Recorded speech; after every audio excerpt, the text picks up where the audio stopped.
Oh, and ayan nga, nakikita natin na actually kasi, mini-mirror niyo, 'di ba, sabi ko nga sa inyo parang fire sign din yung, relationship niyo. Kung ano yung topak mo, yun din yung topak nitong person na 'to, mga ka-pixie, okey? And probably yun din yung reason kung ba't nagkakasundo kayo bilang magkaibigan. Pero as lovers, mga ka-pixie, yun din yung reason ng magiging pag-aaway niyo if ever man na maging mag-jowa kayo nitong, person na 'to, mga ka-pixie, 'no? So, nandiyan yung mga pag-aaway. Kaya nga sabi ko nga sa inyo guys, parang nakikita nyo siya, walking red flag, no?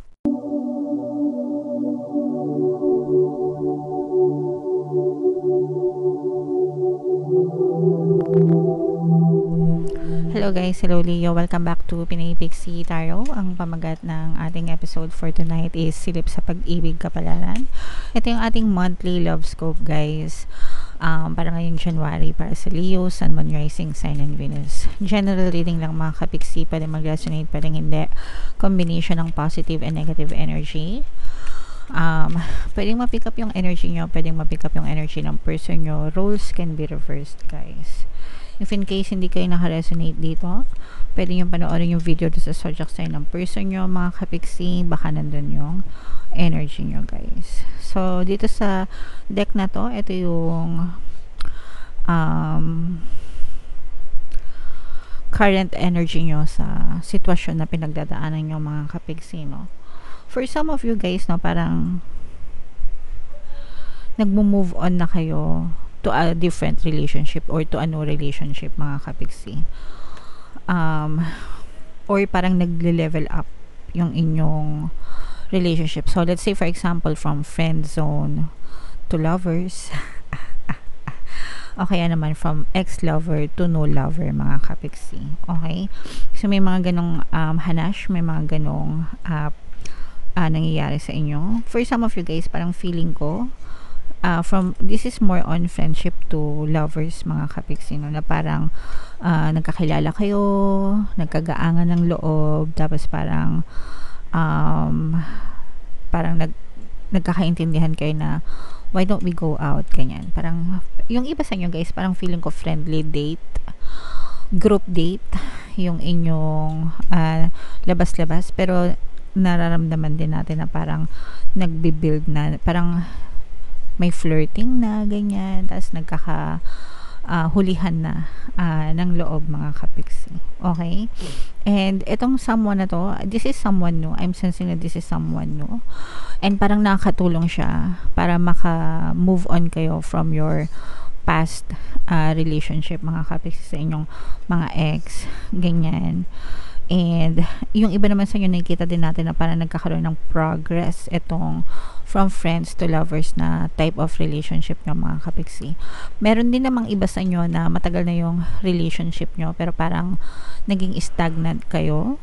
Kumbaga, syempre, ganun talaga pag matagal na mag-asawa, diba? Sometimes, naging stagnant na, more on friends na, more on bodies, nawawala yung pakilig ba? Pero yung iba sa inyo parang binibuild nyo ulit, no? Yung ganong klaseng relationship na magpakilig, magpa-date, ganyan. So, meron kayong ganong klase ng progress and development sa inyong relationship, mga kapiksi. Alright? So, yeah. Comment down below, guys, if feeling nyo naka-resonate kayo dyan sa energy na yan, mga kapiksi. Pero, and yung iba sa inyo, guys, pala, parang open din kayo sa mga online dating, sa mga dating apps. Uso yan, guys, no? Parang interview. Meron kasi akong friend na sabi niya sa akin, nag-ano daw siya dyan sa mga dating apps na yan. So, parang interview. Yan, ganyan. So, yeah. Comment down below, mga kapiksi, if feeling nyo naka-resonate kayo dyan. So, tingnan natin ito. Tingnan natin yung ganap sa love life nyo, Leo, no? Shuffle ko to, guys. Hanapin ko yung energy ng love at saka yung energy ng Leo. Habang sinashuffle ko to, guys, panoorin nyo muna itong video natin regarding sa ating paano mag-manifest ng abundance video course. Kapiksi, sawa ka na ba sa mga struggles at hirap sa buhay mo? Masipag ka ba at masikap sa buhay ngunit hindi ka pa rin umaasenso? Ilang beses ka na bang nag-attempt magnegosyo at mag-invest pero palagi ka pa rin nalulugi? Sa pagkakataon na ito ay maaaring may subconscious beliefs ka na nagiging balakid sa iyong pag-unlad at pagyaman. Introducing, paano mag-manifest ng abundance video course. Dito ay matututunan mong ma-overcome ang mga balakid mo para tuluyan ka ng umunlad, umasenso, sumagana, maging matagumpay, successful at maswerte sa iyong kabuhayan, pera, trabaho, negosyo, salapi at kaperahan ng bonggang-bongga. Dali, mag-send na ng email sa pinoypixie@gmail.com at simulan na ang iyong pagyaman ngayon. Alright. So, gusto mo bang yumaman, kapiksi? Kung gusto mong yumaman, umunlad at umasenso ng bonggang-bongga, mag-avail ka na ng course, guys, kasi sobrang ganda talaga niyan. And good news, mga kapiksi, no? Dahil ngayong January, ang promo natin ay magbibigay tayo ng free one pampaswerte subliminal sa lahat na mag-avail ng course, guys. Until January 31, so mag-avail na kayo, guys. Meron din tayong email coaching, manifest your desires using the law of attraction. If meron kayong mga specific na gusto nyong i-manifest, pwedeng love and relationship, pwedeng money or career, pwede kayong magpabook ng email coaching session with me. Mag-send lang kayo, guys, ng email sa pinoypixie@gmail.com.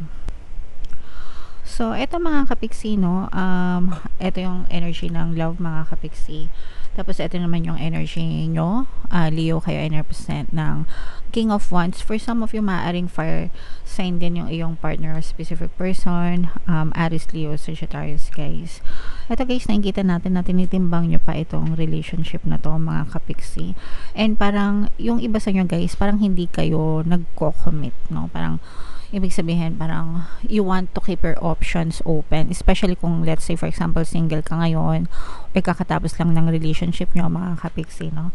Parang gusto mo i-open yung options mo. And although meron nga nagpaparamdam sa inyo, di ba, merong nagtatangi-tangi sa inyo, kumbaga merong, kasi yung iba sa inyo may mga nagpaparamdam, pero parang gusto mo open, parang ayaw nyo munang magpatali and gusto nyo lang enjoyin yung inyong freedom, mga kapiksi, no?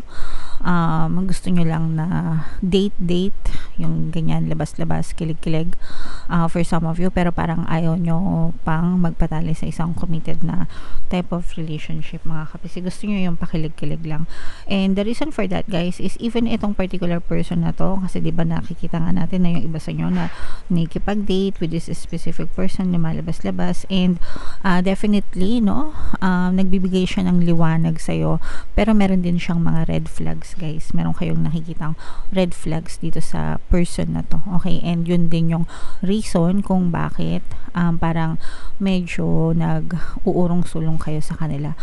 Yes, gusto nyo yung feeling na pinapakilig kayo, pero dahil nakikita mo yung mga red flags nila, yun din yung pumipigil sa'yo para mag-commit dun sa person na yun, mga kapiksi, okay?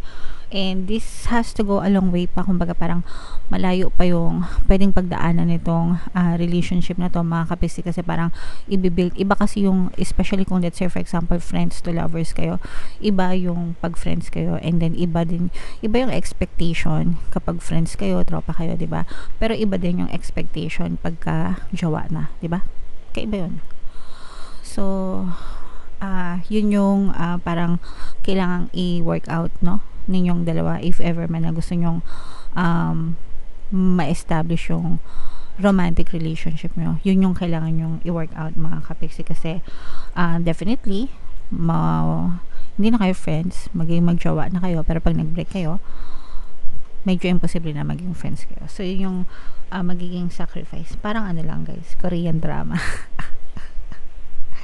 Ayan, no? And ayan nga, nakikita natin na actually kasi mini-mirror nyo, diba? Sabi ko nga sa inyo, parang fire sign din yung relationship nyo. Kung ano yung topak mo, yun din yung topak nitong person na to, mga kapiksi.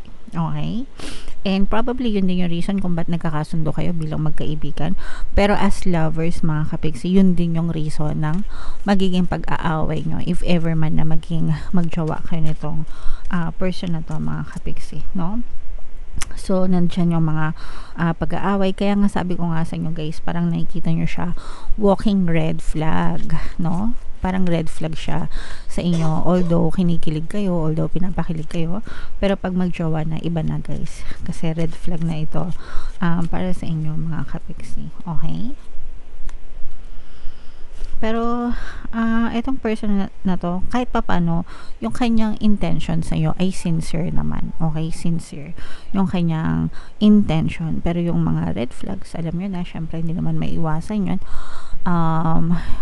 If ready kayo na tanggapin sila, tanggap nyo rin yung mga red flags na yun, or tanggap nyo rin yung mga negative na, kasi meron kayong kanya-kanyang preference nitong person na to. So, and sabi ko nga, parehas din kayo ng topak. So, pag ayaw mo, ayaw din niya, ganyan. Kumbaga, meron siyang ayaw sa'yo, meron ka ding ayaw sa kanya. Tapos parang nagtataasan din kayong dalawa. So, and yun yung reason, guys, kung bakit sabi ko nga yung iba sa inyo, parang nag-hold ba kayo, pinipigilan nyo yung sarili nyo na ma-fall. Pero yung person na to, itong person na to, is sincere naman yung kanyang nararamdaman sa inyo. Alright? Okay, so comment down below, guys, if feeling nyo nakaresonate kayo dyan sa message na yan. This is more on parang feeling natin mga bagong relationship pa lang, mga kapiksi. Okay, hindi siya sa mga old naman or sa mga matatagal na sa relationship, mga kapiksi. Nakikita natin na maraming away dito. Mahal nyo yung isa't isa. Yes, there's love connection between you and your person.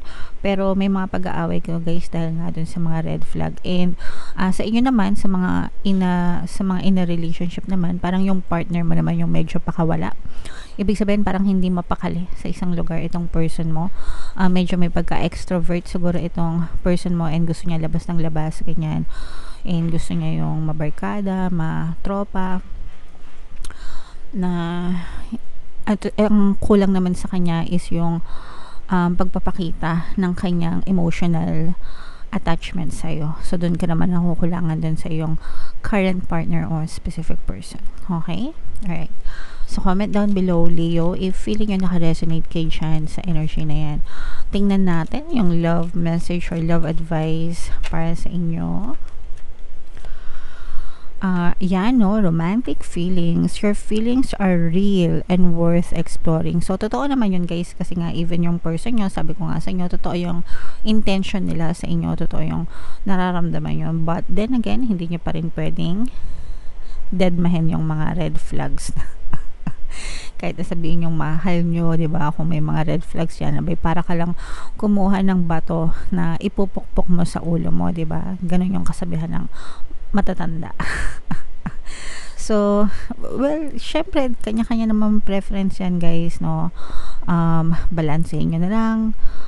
Siguro, diba? Kung mahal nyo, edi mahal. Kung hindi, edi kayo nang bahala. Alright? So, yeah. Comment down below, guys, if feeling nyo naka-resonate sa inyo itong reading na to. Ito yung ating 2024 kapalaran. Kung hindi nyo pa napapanood, panoorin nyo na. And ito naman yung ating success stories ng paano mag-manifest ng abundance video course. Click here to subscribe, guys, and click here to join our membership program. Thank you for liking, sharing, and subscribing, and see you again next time. I love you all. Have a nice day. Bye-bye.